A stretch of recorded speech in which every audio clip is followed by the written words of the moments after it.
Eu só não falo tudo porque eu sou pré-candidato, né? E aí você perde, mas todo mundo sabe, né? Porque a mulher biológica não é uma trans, ela é uma mulher biológica. Ela vive as contingências, as dores, os dramas e as felicidades e as alegrias únicas inerentes a uma mulher biológica. A Erika Hilton nunca saberá, porque é um espaço que ela, de maneira legítima, nunca ocupará. Ela nunca será uma mulher biológica. Mas aí entra o ódio. O ódio, foi falar do cabelo ressecado. É um ódio que tem ali. É ódio puro, tem raiva. Só que ela é tão narcisista, é um ser humano tão narcisista. Olha como regala o olho, olha como regala o olho, a raiva. Quando fala desses elementos que são distintivos da feminilidade, o olho arregala. O ódio. Ódio contra a mulher. Fala, meus queridos, aqui quem fala é o Alan do canal Inevitável Cortes. E no meu segundo mês postando cortes aqui no YouTube de figuras do Partido Missão e do MBL, eu faturei cerca de 25 mil reais ou um pouquinho mais de 4 mil dólares. E se você tem interesse em estar criando seu próprio canal de cortes, eu preparei um treinamento 100% focado, mostrando o passo a passo pra você estar conseguindo fazer seus cortes de figuras do Partido Missão e do MBL. Pra acessar o treinamento é só clicar no primeiro link da descrição ou no QR Code que tá aparecendo aqui no meio da tela agora. A senhora mencionou um pouco do debate público, inclusive entre jornalistas, né, utilizando muitas vezes categorias que são associadas com radfem, com feminismo radical, associando, né, a condição de mulher com sexo biológico. E a senhora entende que esse tipo de discurso é uma normalização da transfobia no debate público, porque há esses discursos que são discursos claramente transfóbicos, claramente ofensivos, mas também há uma normalização e uma utilização no debate público desse tipo de discurso focado em realidade material, sexo biológico, nesse sentido, muitas vezes utilizando categorias, inclusive, da relatora da ONU atual sobre mulheres. Entende que esse discurso ele é uma normalização da transfobia e como a senhora entende, muitas vezes até por ter acionado como estratégia a justiça nesses casos? Ele é completamente uma normalização, Thiago, da transfobia. As pessoas acham que transfobia é só matar, só agredir, só bater numa pessoa trans na rua e muitas dessas pessoas já se sentem constrangidas com esse tipo de discurso. Então, como é que nós vamos legitimando o ódio e a desigualdade a esses grupos, se não pela força bélica, se não pela força da violência? Nós vamos dizendo que essas pessoas são menos dignas da própria identidade, que elas não podem pertencer a determinados grupos, que elas não podem requerer alguns níveis de participação, como, por exemplo, na comissão da presidência da mulher, e fazem isso com discursos muito simplistas. Pausa. Vamos lá. Ela dá um salto. Onde está o salto? Ela fala o seguinte, né? Ela fala o seguinte, a gente não pode restringir o tema aí da transfobia a apenas a violência. Entendi, não é só a violência. Então, existe algum impedimento legal ao direito de viver, ter sua vida, abrir um negócio, arrumar um emprego para uma pessoa trans? Não há nenhuma restrição formal. Formalmente falando, não é uma restrição. Aí dizem, não, mas é um ódio. Não havia ódio. A gente vivia num país, o Brasil, que nos anos 80 a Roberta Close era um astro pop. Que a gente tinha desfilando em bailes de carnaval transexuais, as pessoas aplaudiam. O Brasil nunca viu esse assunto como tabu, Riso. Nunca viu. Esse assunto era meio que normalizado, anos 70, 80, 90. A novidade foi a hiperpolitização disso. E aí, olha a malandragem que ela coloca. Não. Porque é uma violência, há um outro tipo de violência que é impedir que essas pessoas trans cheguem a certos espaços de poder. Ela é deputada federal. Ninguém pediu ela de ganhar uma eleição para deputada federal. Foi eleita e está lá ocupando o cargo dela. Não, mas há uma violência em que o trans não pode ser presidente da comissão da mulher. Não. Aí há uma violência contra a mulher. A mulher! Não, que eles são mulheres também, né? Elas são mulheres, né? Vai escutar a mulher. Porque a mulher biológica não é uma trans, ela é uma mulher biológica. Ela vive as contingências, as dores, os dramas e as felicidades e as alegrias únicas inerentes a uma mulher biológica. A Erika Hilton nunca saberá o que é ser mãe. A Erika Hilton nunca vai se sentir amada como uma mulher é amada. A Erika Hilton também não vai sentir os mesmos medos que uma mulher sente. Ela não é o mesmo ser. Ela não tem as mesmas prioridades, as mesmas características, os mesmos ciclos inerentes a ser uma mulher. A mulher é um bicho diferente do homem. A pessoa trans é uma pessoa que tem uma condição diferente, que quer se identificar com uma mulher e tal. Até ter um rewire do cérebro ali. O cérebro até trabalha parecido com uma mulher, mas ela não é uma mulher. Não é. Biologicamente falando, não é uma mulher. E nós, como somos uma sociedade tranquila, e temos que ser. Se a Erika quer ser, falar, eu sou uma mulher, me trate, todo mundo vai tratar. As pessoas chamavam a Roberta Close de Roberta Close. Ninguém queria ser grosseiro na televisão, chamavam, você não é Roberto. Não, ninguém fazia isso. Ninguém fazia. Agora, A Erika Hilton, então, ela dá um salto. Ela diz assim que, né, tem uma violência institucional em impedir que ela seja presidente da Comissão da Mulher. Nossa, hein, esse é um problema gigantesco, né? Quantos milhões de pessoas agora estão deixando de ser presidente da Comissão da Mulher sendo eles próprios trans? É ou não é? Isso é um não problema. Só que ela é tão narcisista, é um ser humano tão narcisista que o problema dela virou um problema universal, virou uma categoria. Pelo amor de Deus. Mas o problema dela carrega em si uma violência aí sim contra as mulheres, uma violência institucional. Porque a mulher perde um espaço de representação das suas características intrínsecas, tá? Porque ela precisa fazer um statement pro mundo. Eu sou mulher. Cara, eu só não falo tudo porque eu sou pré-candidato, né? E aí você perde. Mas todo mundo sabe, né? Todo mundo sabe, minha querida. Vamos lá. Tem isso com discursos que são violentos, com discursos que já foram, inclusive, descartados em outros períodos históricos. A eugenia era biológica para colocar uma condição menor da população negra, para dizer que a população negra era inferior à população branca. Nós tivemos audiência... Não, minha querida. Ninguém tá falando que trans é inferior. Você tá falando uma equiparação malandra. As pessoas falam que trans é diferente. Ninguém tá falando que é inferior, tá falando que é diferente. Até porque, né, se a gente falar das desvantagens físicas que uma mulher biológica tem, vocês têm trans, né, as mulheres trans, muitas vantagens, né, oriundas da sua natureza biológica original masculina, né. Então não vem com essa conversa. O racismo institucional que a gente teve em muitos lugares, normalmente nos Estados Unidos, mas muitos lugares do mundo tiveram, ele se baseava na ideia de que uma raça era intrinsecamente inferior e que esses cidadãos tinham que ter um tratamento inferior.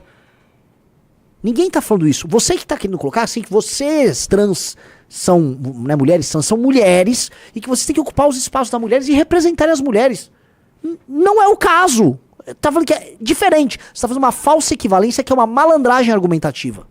Não caiam nessa malandragem argumentativa. Vamos lá.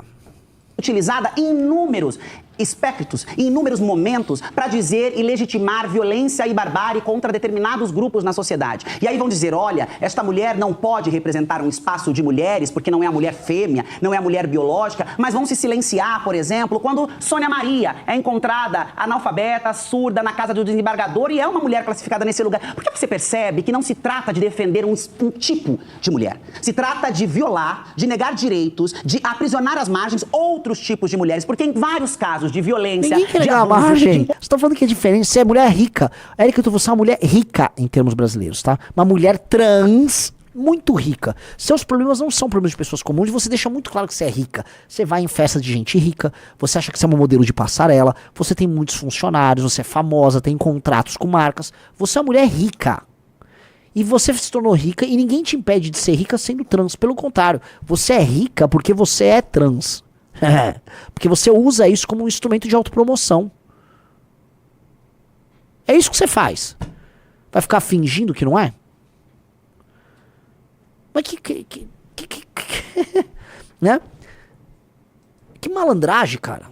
A questão toda é a invasão dos espaços da feminilidade. Da feminilidade biológica, da mulher que é entendida de maneira instintiva e intuitiva pelos homens e pelas outras mulheres como mulher. Entenda, Érica.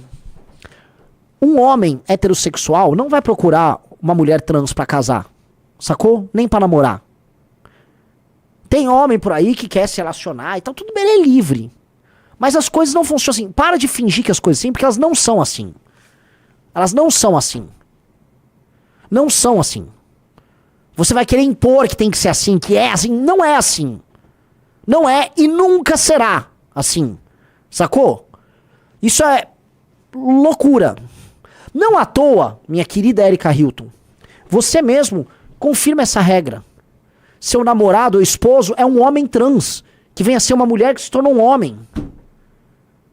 Meu querido homem trans que se casou com a Erika Hilton, você também não é um homem biológico.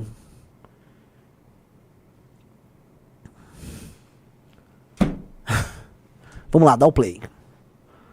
registros a trabalho análogo à escravidão, estas mesmas mulheres, em sua grande maioria, mulheres brancas, de classe média, né, mulheres que vêm do espaço universitário, não levantaram e bradaram as suas vozes. Agora usam esse recurso biológico para legitimar, sem sombra de dúvida alguma, um ódio. Porque aí não é só uma questão genuína, honesta. Opa, pintou o problema.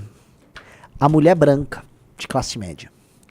Erika Hilton, que nasceu Felipe, um homem pardo, brasileiro, e depois, né, se tornou mulher, todo respeito à sua opção. Ela o tempo todo, tenta o tempo todo se parecer essa mulher branca de classe média universitária. Ela tá com uma roupinha de uma mulher branca rica, cabelo alisado, pintado de loiro, maquiagem que afina seus traços. Erika Hilton quer parecer uma mulher branca? Tem um problema aí que você já quer invalidar o direito de expor a opinião de uma mulher branca por conta de sua condição, que você diz que é uma condição, né, conservadora. Tá? E que usa sua condição biológica para manter sua, né, posição de mulher. Mas ela própria, veja só, tenta, o que eu quero colocar o ódio. Olha só como ela tenta ocupar esse espaço, porque é um espaço que ela, de maneira legítima, nunca ocupará, ela nunca será branca, nem será uma mulher biológica. Mas aí entra o ódio. E esse ódio, a gente já viu esse ódio acontecer quando ela tacou a mulher da Frozinha na cabeça, aquela deputada lá de Santa Catarina. Ódio. Foi falar do cabelo ressecado. É um ódio que tem ali. É ódio. Ódio puro. Tem raiva. Então, ela não acha que essas mulheres, que têm opiniões diferentes das dela, e que ela gostaria de ser, que ela almeja aparecer, mas não é, tá? Ela não acha que essas mulheres possam defender sua própria condição. Entendi. Então uma mulher não tem o direito de defender sua própria condição de mulher, porque ela tem uma posição ideológica, Riso, errada. Veja só que ser cruel. Erika Hilton é um ser mau. Erika Hilton é muito... A Erika Hilton é um ser humano malvado. A Erika Hilton é um ser humano cruel, mau. Erika Hilton é um ser humano perverso. Que é isso? É muita maldade no coraçãozinho ali. Vocês percebem a maldade no detalhe? E a parte mais engraçada é que quem vota nela, na maioria, é mulher branca, né? Mulher branca de classe média universitária. Você vai na periferia falar com uma mulher negra, evangélica, que tem lá na periferia uns montes. Essa mulher, ela vai falar, oxi, você crê em Deus Padre, vão sair fora. O que é? Quem vota em você é essa mulher que você quer tirar o direito de fala? Ai, que serzinho, velho. Vamos lá, dá um play. Nós podemos trazer uma questão honesta. Ninguém está ignorando a biologia. Ninguém está desprezando os cromossomos. Ninguém está desprezando as genitálias. O que nós estamos afirmando com segurança absoluta é que estes elementos não são os únicos elementos que compõem o gênero na sociedade. Uma mulher não é apenas a menstruação, não é apenas o útero. Olha como regala o olho, olha como regala o olho, a raiva. Quando fala desses elementos que são distintivos da feminilidade, o olho arregala. O ódio. Ódio contra a mulher. Olha como o olho arregala, tá? Uma mulher não é apenas a... Olha, vamos lá, minha querida. Entenda uma coisa. Eu sei que você fala, né? Menstruar, ficar grávida, genitália. Você fala com termos quase técnicos, igual quando fala com pessoas que gestam e tal, porque no fundo, você quer meio que animalizar a condição feminina.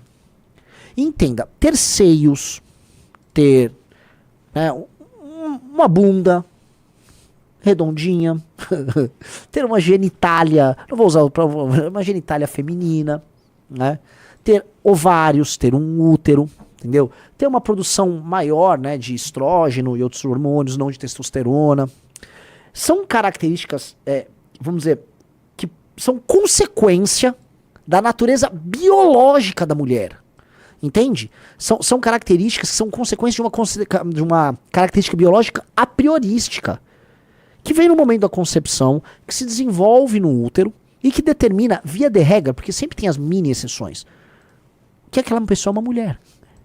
Não é só o cromossomo, é a consequência, o desenvolvimento, é a forma como os hormônios se dão, é o período dessa transformação que as meninas têm na adolescência e que elas deixam de ser aquela menina inocente, que tem um corpo mais ou menos parecido com o do menino, mais ou menos parecido, e que aí passa por uma transformação gigantesca.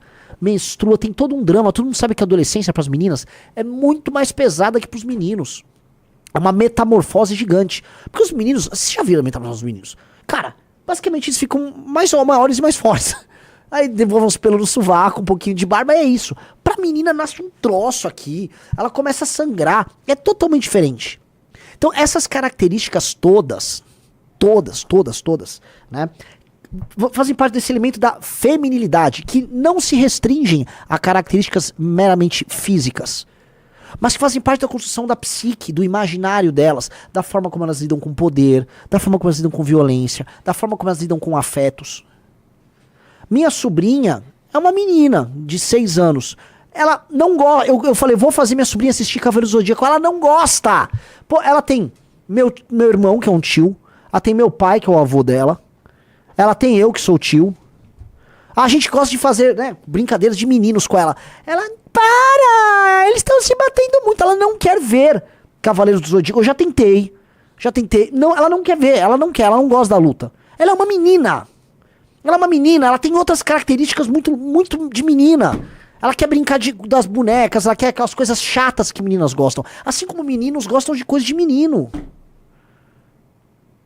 E os meninos eles querem violência, querem competição. Já são diferentes. Aí você vai construir naturezas muito diferentes, são seres diferentes, com características diferentes.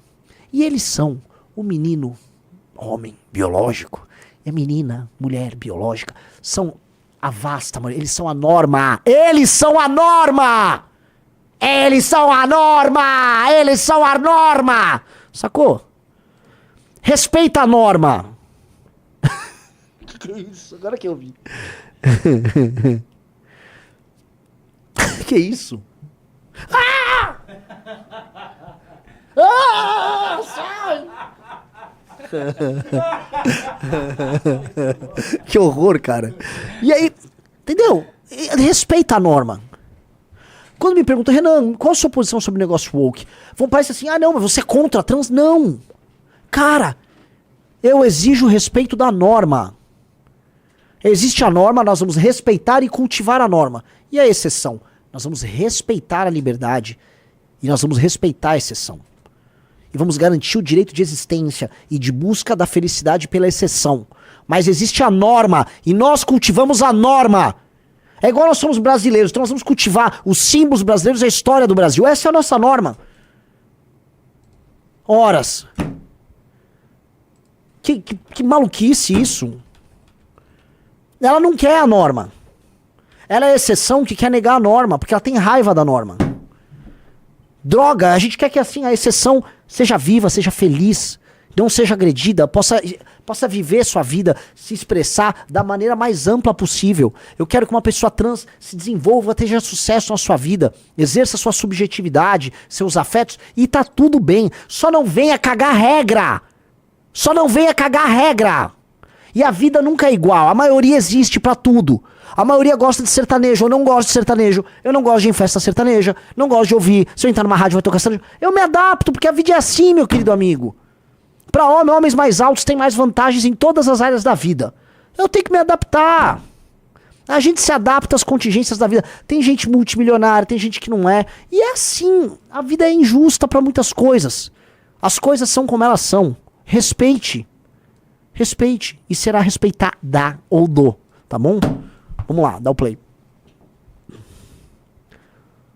Menstruação não é apenas o útero, não é apenas a sua genitália. Uma mulher é mais do que isso. Até porque nós teremos mulheres cisgêneras que não terão útero, que não menstruarão, que terão uma genitália ambígua, no caso de pessoas intersexo. E como é que dentro desse discurso simplista nós tratamos essas mulheres? Como é que nós incorporamos...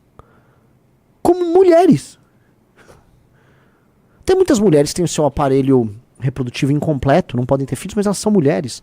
Elas são construídas como mulheres. Elas têm uns cromossomos, são mulheres.